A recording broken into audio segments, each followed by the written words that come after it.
After your battery's charged, you're ready to fire up the camera. You're going to put it on. First thing you're going to see is the setting of the date and time. So we're going to go ahead and set it. It's December now. And to do this, you're going to hit the set button, which is in the middle of this four-way controller. And then you're going to scroll up and down, in this case to December. And it's December 9th. I'm going to hit the set button again, 2011, and so we don't have to change that. And then we're going to go over to the time, and this will help you later on establish when and where pictures were taken. Well, not necessarily where, but what date and time. So it's 2:32 in the afternoon, and we're going to set it to 2 and hit set, 32 and 0 seconds. And as soon as you hit OK, it's going to go ahead and start that clock for 2:32. So we're going to go down here to OK, and we're going to hit set, and you're all set. Let's take a look at the back of the camera. There's so many buttons and knobs, but we're going to take you through step by step. We're going to start on the top left part with the menu. So we're going to hit this menu button here, and this brings up the different menus. Now, how do you get to those menus? Use the four-way controller using the left and right to get to the main part of the menu. So we'll go to master menu number 4, for example. And then to get down to any of these things within these menus, you're going to hit the set button. And don't feel like this is so overwhelming because we're going to go through all these different menu settings. And then I'm going to hit it again, and that's how you can get to these different menus. If you want to see info on the screen, you want to go to the info screen, which is the next one. So I'm going to turn the menu off, and I'm going to show you that as I hit this button, you're going to get different info screens. 1, 2, and then if you want a third one, you can go into live view mode. Now, live view mode is next, so we're going to bounce over to this button here, live view mode, and I can go ahead and hit this, and this will allow me to see the image through the viewfinder here, which is nice because it's a fully articulating screen, and that means you don't have to have your eye up to eyepiece. And again, if I hit the info button there, it displays different information and displays it right on the back of the screen.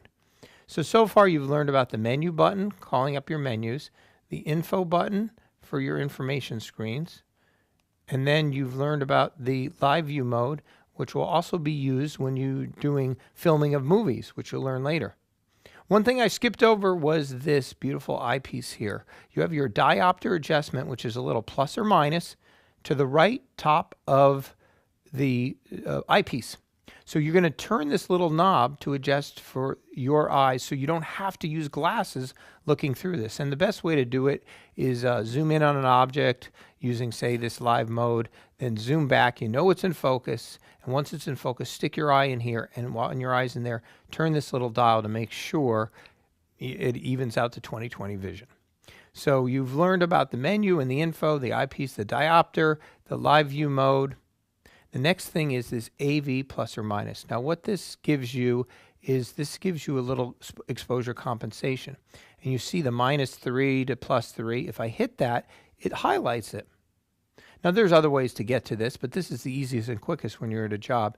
And then you're going to turn the top dial here to the left or the right, which will allow you to get a plus or minus 1, 2, or 3 compensation. If something's perpetually too dark or perpetually too bright, this is a nice way to help fix it.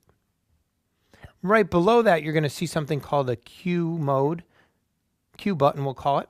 And then next to that, there's a little blue printer icon. So this Q mode will be used if you want to do direct printing of pictures. But most importantly, if I hit the Q mode, notice it lines up with one of the items on the back of the info screen. That means right from the info screen, you can change it just like we did before, except you don't even have to hit the AV.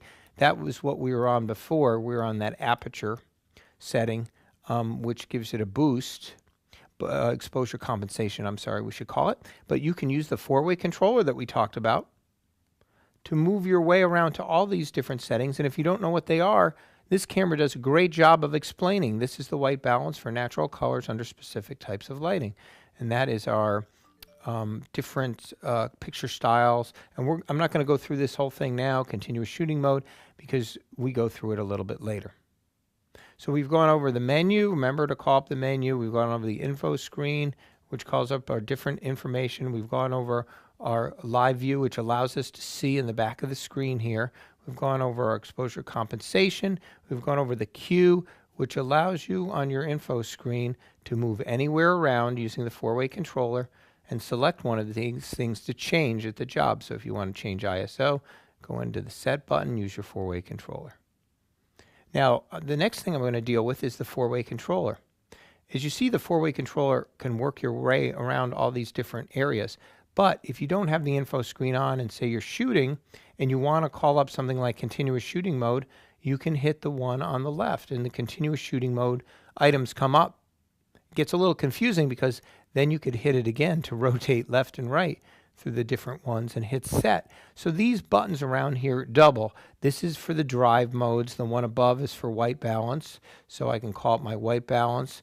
And then you have your focusing modes with the one at the 3 o'clock position and the one down here, the picture styles. Now to get to these, to change it out, you want to hit the shutter button halfway down in between and you'll be all set to go.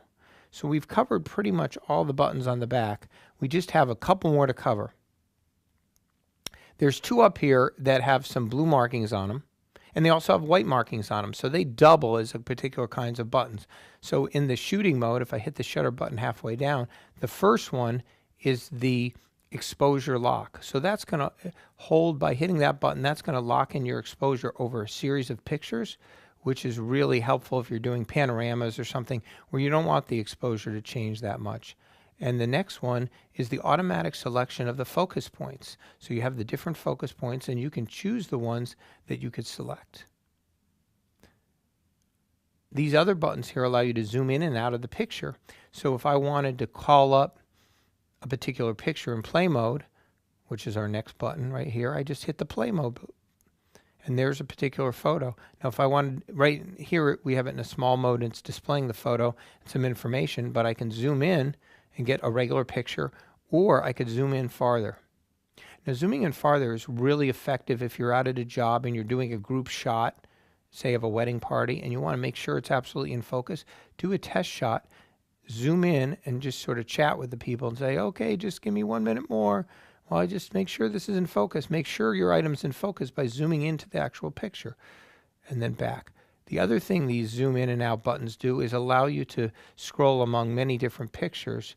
So I can back up, in this case, a couple and get 4 on a screen, or I can get 9 on a screen, and that way you can jump to all the different pictures that way. So there's many different ways to get around.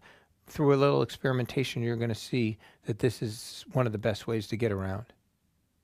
In the back here, you have some dots. This is where your speaker is. So when you go to play things back, it's going to come out of there. We went over the play here. And then we have the garbage can, which will go over deleting stuff. But if we want to delete a particular shot, you just highlight the particular shot, then go to the garbage can. And it gives you the choice between cancel and erase. So really, in just the last 5 minutes here, we've gone over every button on the back. And the only other thing is the drive mode light there, which we talked about. Then when it's a red light's on, you don't want to pull out the card. That's it for the back of the camera. Auto exposure lock allows you to lock in an exposure, and then if you're taking multiple pictures, that exposure will stay the same. Now this is ideal for something like panoramas, where if you're taking a bunch of shots, you don't want the exposure to change too much. Let's take a look at how to use auto exposure lock in your camera. Looking at the side of the camera, we have 3 buttons. Starting with the one on the bottom, this is the depth of field preview indicator. By pressing this and looking through the viewfinder, you could actually see what your depth of field is going to look like on your final image. However, I just prefer to take a test shot and see how that comes out. That's sort of a carryover from the old film days. The next button right here, this is your lens release. Hold it, turn counterclockwise. You can take your lens off, line up the 2 red dots, and turn it back. Right next to this is the flash pop-up feature. So that'll allow your flash in certain combinations to pop up. And then over here, this is your microphone that'll pick up your audio recording if you're not using an external microphone. This little mark on the side of the camera is your focal plane indicator. Now this is where you would take an exact measurement from to get a certain kind of focus or to know how far away something is from the camera. Where do you measure it from a camera? It's not from the front of the lens, it's from this mark right here, because that is actually where the pickup sensor is inside the camera. And then this is your hot shoe right here. And then over here we have our top dial, our display button, which turns the camera display LCD on and off. It could also double as a way to tell you what mode you are at the top of the dial. And then this is your ISO control. When you hit this on the back of the screen, your different ISOs will pop up and you can select them. This is your front control dial, and many of the different things like exposure bracket, auto exposure bracketing are going to be controlled by this front dial once they're called up in the menu in the back. This is, of course, your shutter speed. This, of course, is your shutter button. Holding it halfway down will focus. Pushing it all the way will take the picture. This little infrared thing here is your remote control sensor. So if you're using a remote control with this camera, you don't want to have this blocked or your remote control won't work. This over here is your red eye reduction pre-flash to make it so you don't have the evil red eyes in your picture. On the side, this cover right here is where your card goes in, and you never want to take the card out when this light is on red. A lot of times when you're shooting movies, that light will stay on red a while after you record it because it's recording it onto the camera and then bringing it into the card. So you could damage some of the data on the card if you were to remove it while that red light was on. On this side of the camera are some of your connections. And let me go over them here. This is your remote control, wired remote control. And this is where your microphone goes in. And then over here, you have your audio visual out cable for RCA, composite video kind of thing. And then if you're plugging right into a television set, you have your HDMI connection. So you go right here, a small HDMI to the larger HDMI, and go right into your large screen TV.